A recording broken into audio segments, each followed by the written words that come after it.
আরজিকর কাণ্ডের ঘটনার প্রতিবাদে এবার অঙ্কন শিল্পীরা ছবির মাধ্যমে প্রতিবাদ। আরজিকর কাণ্ডের ঘটনার প্রতিবাদে পূর্ব বর্ধমান জেলার সাতগেছিয়া অঙ্কন শিল্পীরা ছবির মাধ্যমে প্রতিবাদ জানালেন।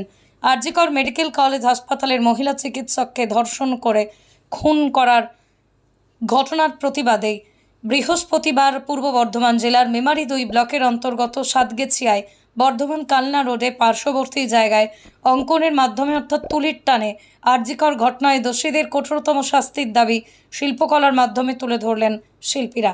আরজিকর হত্যাকাণ্ডের দোষীদের খুঁজে বাহির করে কঠোরতম শাস্তির দাবি রেখেছেন চিত্রশিল্পীরা। একটাই দাবি, উই ওয়ান্ট জাস্টিস। প্রতিবাদী শিল্পীরা সাধারণ মানুষ কি বললেন তা আমরা শুনব। আজকে তোমরা কি কর্মসূচি রেখেছো? আজকে আমরা এই আরজিকরের ঘটনার জন্য একটা ডাক্তারকে যে নৃশংসভাবে খুন করা হয়েছে ধর্ষণ করে, তার জন্য একটা প্রতিবাদী চিত্র অঙ্কন করতে চলেছি। আমরা যে শিল্পীরা মিলে এটা করতে চলেছি। এই অঙ্কনের মাধ্যমে কি বোঝাতে চাইছো? এই অঙ্কনের মাধ্যমে যে আমরা এই আরজিকরের ঘটনার জন্য বিচার চাইছি। তুমি একজন মহিলা হয়ে কি চাইছো বিচার? যারা এই কাজটা করেছে, যারা অপরাধ করেছে, তাদের শাস্তি চাইছি। কাদের পক্ষ থেকে হচ্ছে এটা? এটা আমরা শিল্পীরা করছি।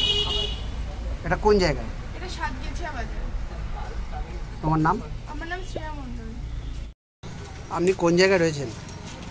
আমি সাতগেছিয়া বাজার বর্ধমান রোডে কালীতলার সামনে রয়েছি। কী কারণে এখানে এসেছেন? আমি এসেছি এখানে, আমি রাস্তায় সাইড দিয়ে যাচ্ছিলাম, দেখলাম কতগুলো মেয়ে ছেলে মিলে ছবি আঁকছে। কারণটা কি? এসে দেখলাম এরা যে আরজিকর মেডিকেল কলেজে ধর্ষণ করে তাকে, একটি মেয়েকে, লেডি ডাক্তারকে খুন করা হয়েছে। তার প্রতিবাদে এরা তুলি হাতে গর্জে উঠেছে, তুলি হাতে ছবি এঁকে এরা প্রতিবাদ জানাচ্ছে। এটা একটা ভালো প্রচেষ্টা। আমিও এদের এই প্রতিবাদে সামিল হয়েছি এবং আমিও চাই যাতে আরজিকরের সেই সমস্ত মানুষগুলো এই ডাক্তারের উপরে নির্যাতন করে খুন করেছে তাদের যাতে অবিলম্বে শাস্তি হয় এবং কঠোর থেকে কঠোরতম শাস্তি হয়, এটাই আমি চাই। এবং আমি চাই একজন ছেলে কি মেয়ের বাবা হয়ে যেন এরা ঠিক বিচার পায় এবং এদের কঠোরতম শাস্তি হয়। আপনার নাম? আমার নাম করুণ বিশ্বাস, আমি একজন সঙ্গীত শিল্পী।